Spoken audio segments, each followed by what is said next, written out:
Professor Cornel West was on the O'Reilly Factor last night. It's a show that airs on Fox News Channel. Not a bad program, actually, and I think that guy Bill has a future.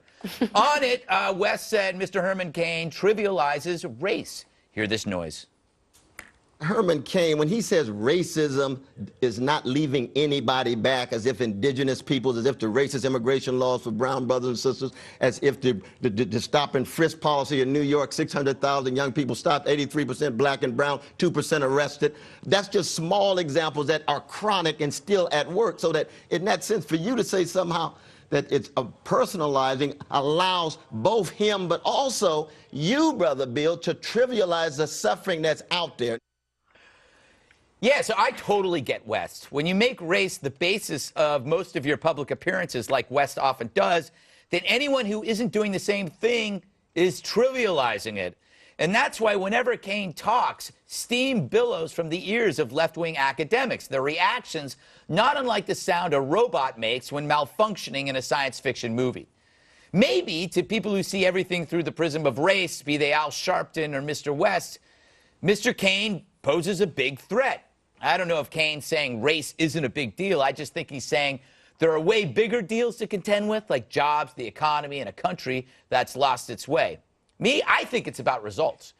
Here's an ideological spectrum, with Cornel West on one side representing progressive profs whose tenure eliminates consequence from academic noodling. And on the other, you have Herman Cain, a hard-scrabble businessman whose life is packed with real-world results.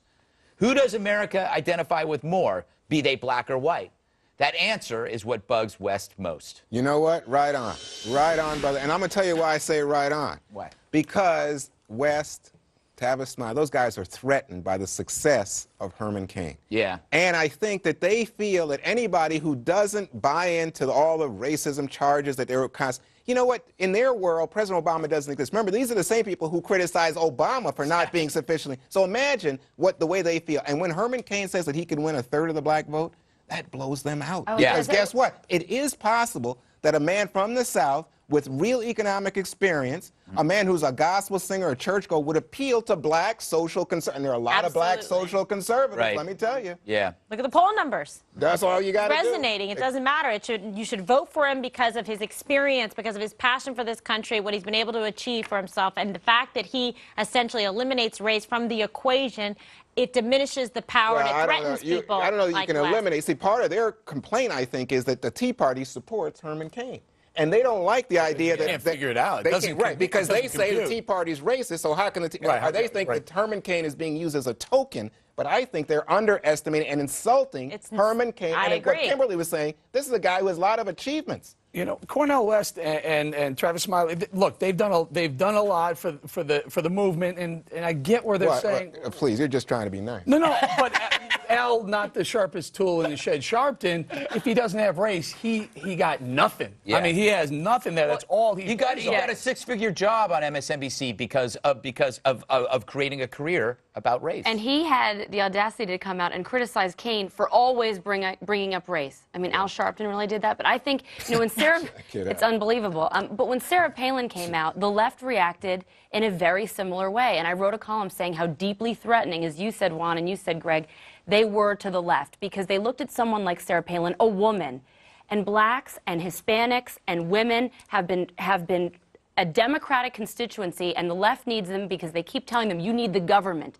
You should be on welfare. And someone like Herman Cain and someone like Sarah Palin with a husband in a union, 5 kids, who likes to fish, who's the governor of Alaska, says, you know what? I don't need a government handout. Todd's in the union. He is. That's it. I'm it's in over. power. Hey, can I bring up something Herman Cain said? This was on Neil Bortz's show. He was talking about how Obama has never been part of a black experience. Do we have that?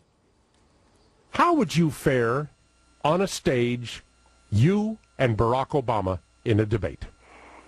Neil, it would almost be no contest.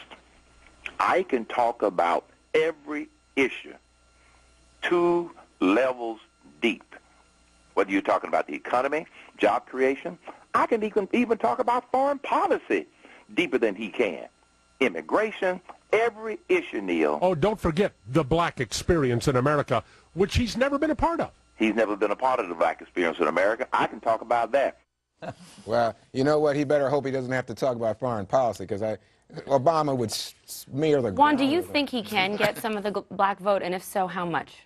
Oh, no, he said third. I think that's right. And if you look at the numbers, Kimberly was Can I talking just back you up for a second? Sure. Obama would smear the ground with Kaine if they talk foreign policy. And a What would he debate? do? He'd go out there and say, "Look, I'm going to apologize to the whole Muslim world. I'm going to apologize to the." I got to say, Whereas Kaine would come in there, Obama's strongest card is foreign policy. He's killed more terrorists than anybody. Come on, he's killed. You got Osama bin Laden. Come on, you got to give him that. I told you he got bin Laden. Thank you for pulling the trigger, but the gun was built by George Bush. Oh, here we go. Oh, here we You go. can't help yourself. You can't help. So what? Let's give credit. He wouldn't where be credit. him. I know Everyone it else hurts. is switching It hurts. positions today. You know what? We got to get him back to suntan. You know, The light out. The liberal light. This is our liberal light. He's getting a little peaked. Got to take a break. Coming up, the lawsuit we're going to tell you about Obama's next the best. is one I could possibly get on board with. I believe that's a pun. We'll be right back.